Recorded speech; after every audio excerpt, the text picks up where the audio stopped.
Hi YouTube. I guess you could call this part 2 of my Jesus Was Not a Socialist video. I appreciate all your comments and your ratings, and I got one comment that said, well, I agree with you that Jesus was not a socialist, but he wasn't a capitalist either, and I agree with that. The point of my video, which is why I was making a part 2, Jesus was not a socialist, Jesus was not a capitalist, Jesus was not political. Jesus was a religious leader, not a political leader. He never intended to be political. As I said in my last video, had he intended to be political, he would have started an army and taken over Rome. Two instances in Scripture that I could think of off the top of my head, and you guys might think of more, and if you do, please comment under my video. One would be when Jesus and the disciples went to Capernaum, and while they were there, Peter went to the temple. And the temple tax collector asked him, "Do you and your teacher pay taxes?" And Peter said, yeah, sure, yeah, we do, yeah, we pay taxes. And so the tax collector was like, "Okay, here, give me the taxes." And Peter didn't have any money, so he said, "Let me go talk to my master and I'll get back with you." So he left and he went to find Jesus, and of course Jesus, being Jesus, already knew what Peter had done. And so Jesus asked him a question, and he said, "Peter, does the king collect taxes from his sons or from others?" And Peter said, "Well, from others." And Jesus said, "That's right, the sons are exempt."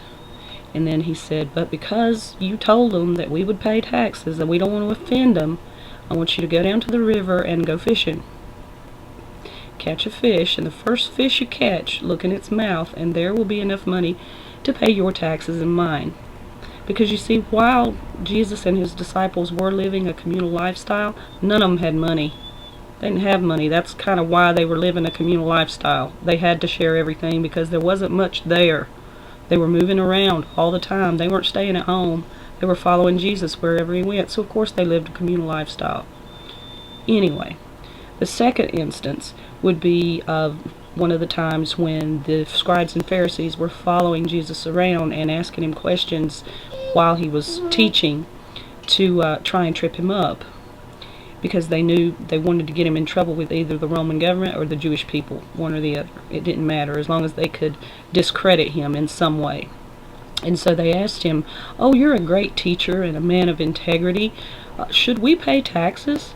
And Jesus told him, "Look in your pocket and pull out a coin and tell me whose face is on it." And the man said, "Caesar's."